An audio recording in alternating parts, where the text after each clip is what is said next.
IoT Unplugged, where we talk to industry leaders, innovators, and major players in the Internet of Things, bringing you the best and latest insights. Tune in to learn more.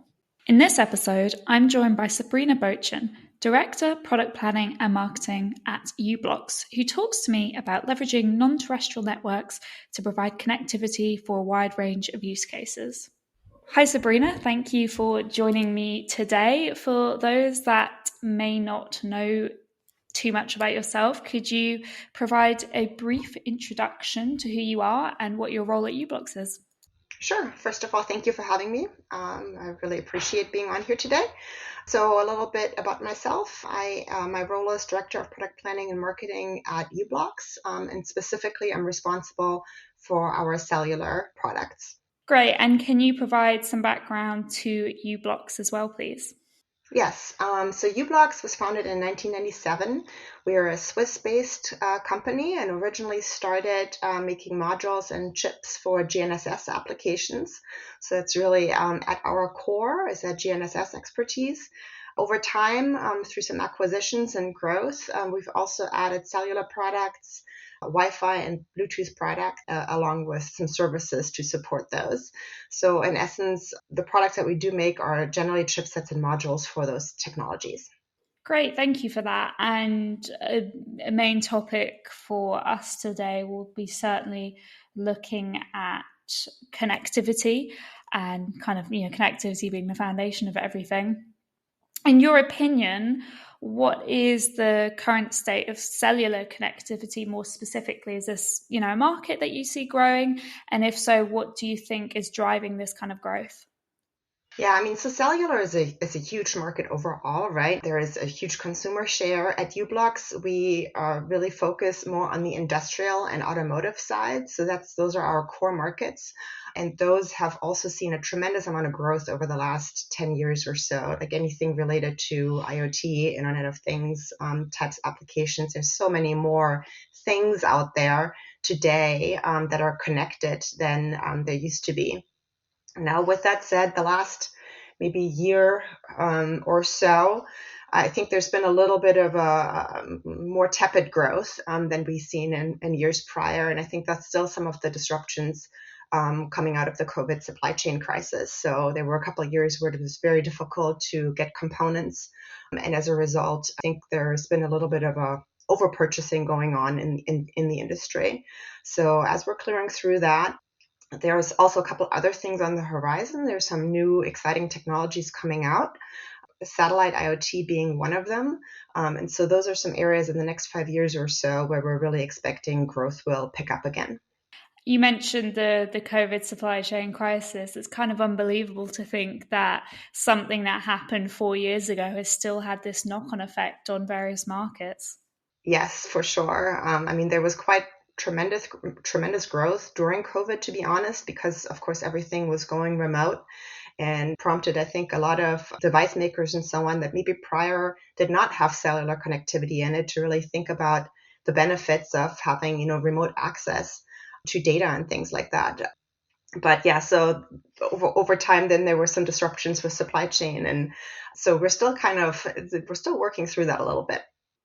Definitely. And on the topic of that perhaps being a challenge, cellular connectivity is a really exciting area, right? And you're really talking about some of the things that you see boosting that growth in connectivity. With that said, what are the connectivity challenges for companies and what's causing these challenges?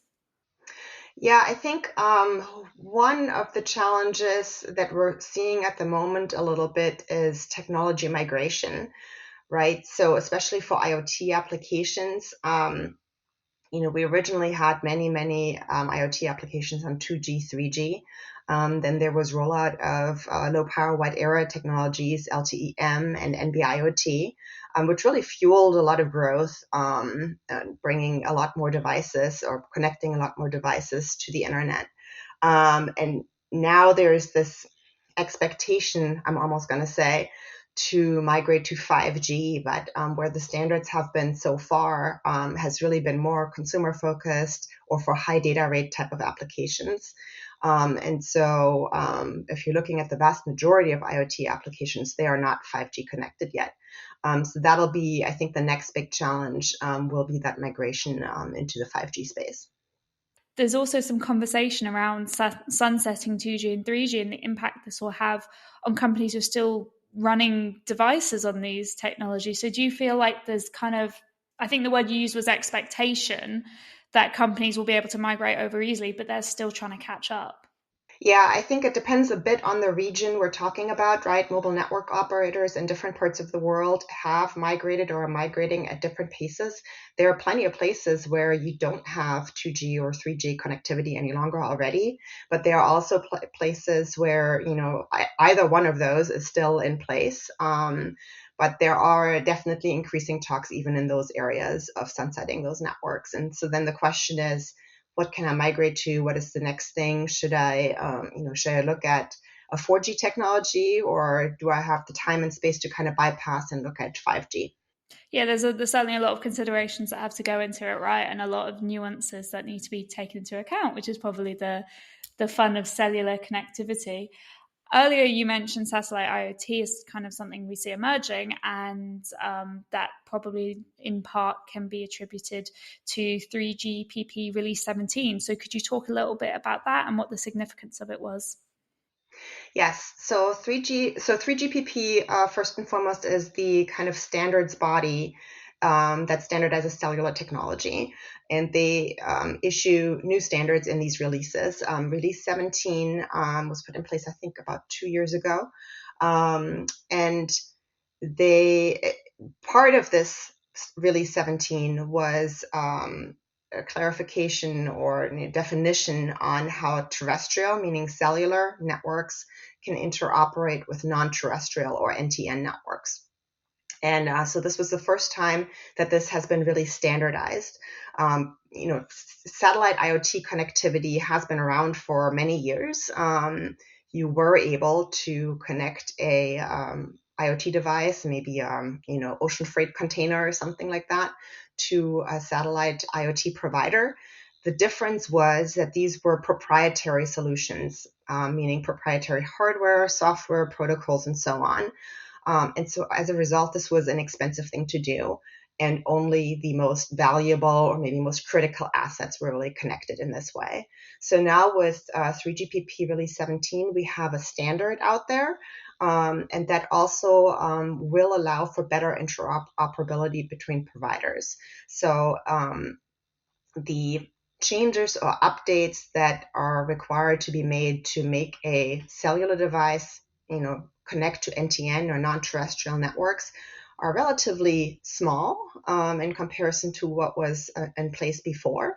And so this will bring costs down, but it'll also mean that if you have something that's connected to one provider, you're likely going to be able to switch that over to another provider, just like you can with cellular networks, on the ground. In your opinion or in your experience, has Release 17 been beneficial in driving adoption? So we're really just at the cusp of it. So although I said this happened almost 2 years ago, it takes time for chipsets to be made, and then modules to be made based on those chipsets, and devices to be made based on those modules. So there's a whole cycle, and it usually takes about 1.5 to 2 years really for a market to evolve. Now in this case, it's actually a little bit more complicated as well. As there is a lot of, like, if you've looked at the news lately, there's a lot of startup activity around satellite providers, satellites launching into space. So a lot of these constellations still need to be built out. And there are some other complicating factors, like roaming agreements between satellite and cellular providers need to be signed to really be effective and have a full ecosystem developed behind this. So we're really just kind of in the starting area for this at the moment. So we're going to see how it's going to evolve in the next few years, which is quite an exciting thought. Yeah, I think we have pretty high expectations around this, especially since it is standardized now. It's not that there was no interest from IoT applications in the past to be connected over satellite networks, because cellular networks only cover a relatively small part of Earth's surface. And if you're thinking about where mobile operators tend to have their best network coverage, it's usually in areas with high population density. However, IoT applications aren't necessarily always located in those areas. And so this has always been a problem. It's just that it was too expensive for a lot of those applications to connect to satellites.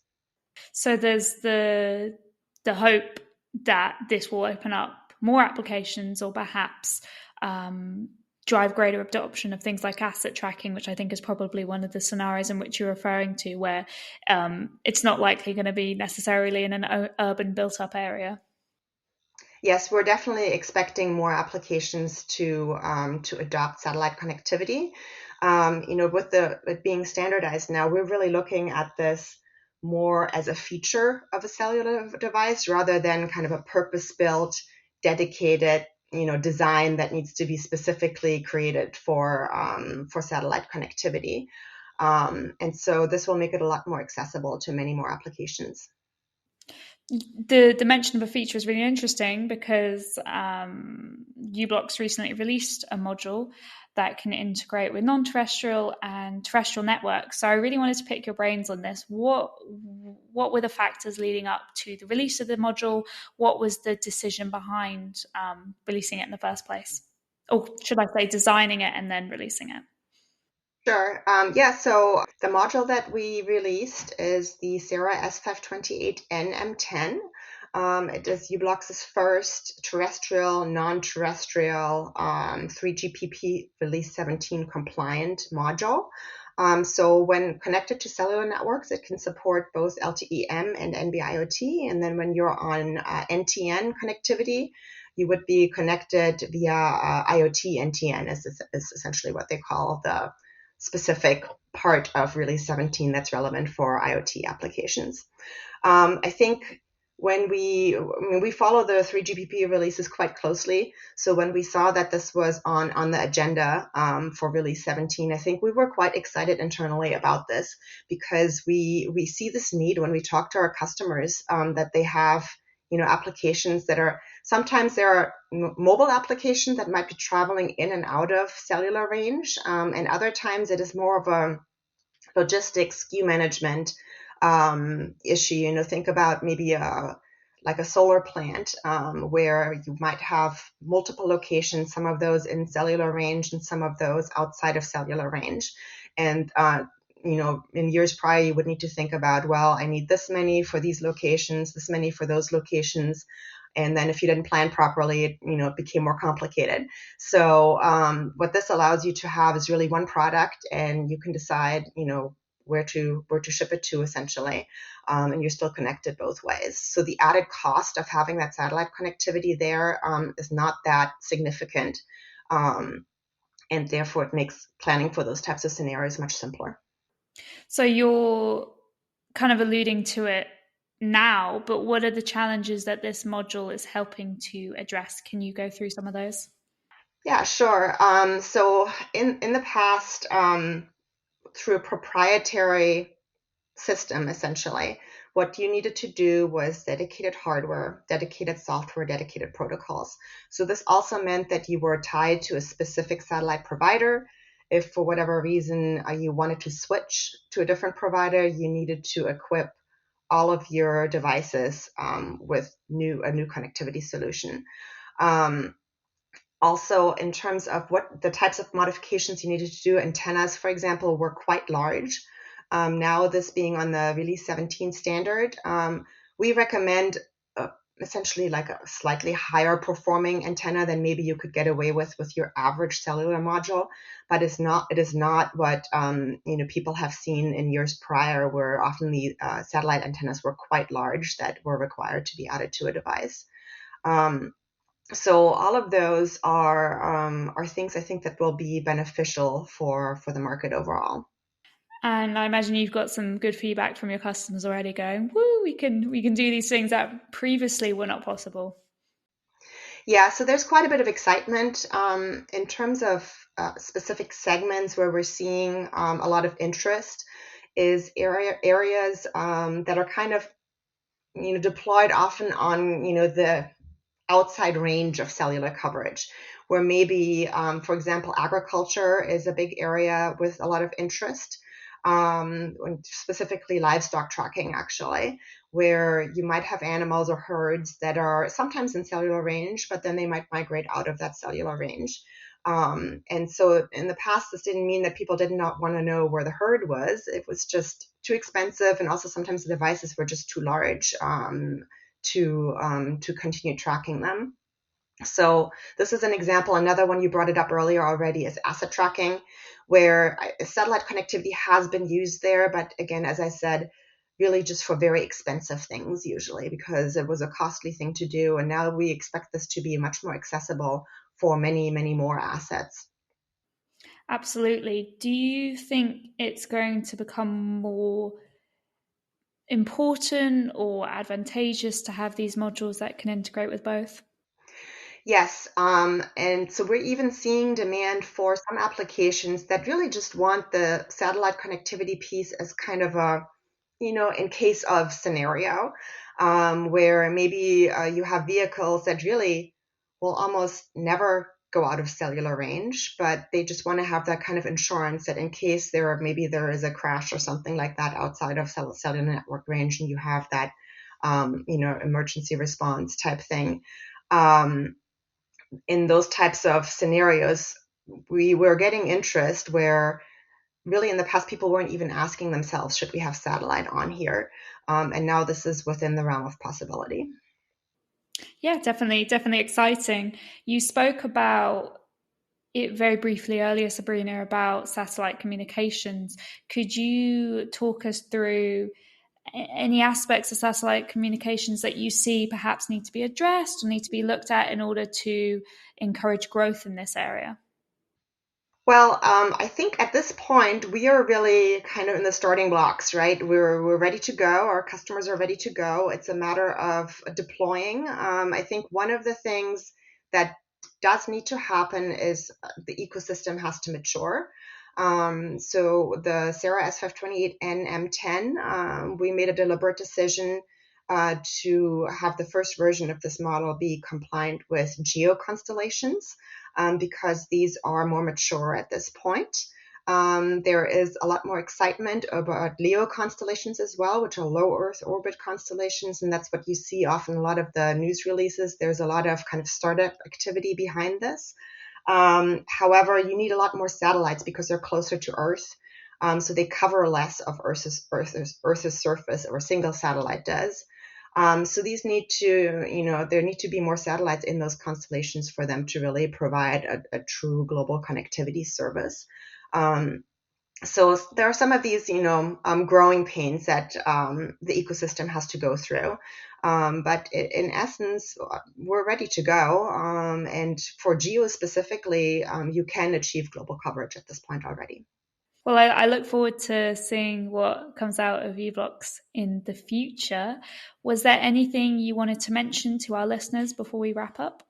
Yeah, maybe I can talk a little bit more about the Sarah S528 and M10. So a couple things that make this a unique module. So I mentioned earlier our starting point as a company was really in GNSS. So the M10 part of that name is our M10 platform, positioning platform, which is really well known for low power consumption, really high performance GNSS. So we have that already integrated in the module. And then the other key component in there is our own u-blox S52 cellular chipset. So a couple of years ago, we made the decision to develop our own LTE-M NB-IoT chipset platform. And over the years, we have continued to evolve that. So it's a platform that's mature in the market. We have a lot of customers on there, but the latest iteration essentially was to add satellite connectivity to that. So that means we're quite vertically integrated, and with an eye on longevity specifically, for IoT applications, which is our main market. And then also we have two antenna pathways in that module, one for cellular and satellite, and the other one for GNSS. And what that means, and this is a bit unique, is that you can essentially get a location and transmit data at the same time. This is important for any kind of application that needs a location quite frequently. It also saves power because you can do both at the same time versus in other scenarios you would have to do it sequentially, and that means the device has to stay on for longer and therefore use battery power for a longer period of time. So those are a couple things that I think we believe are unique about our module, and we're excited to see how customers deploy it in the market. Great. Well, thank you for taking the time to speak with me, Sabrina, and for being here today at IoT Unplugged. Thank you for having me today.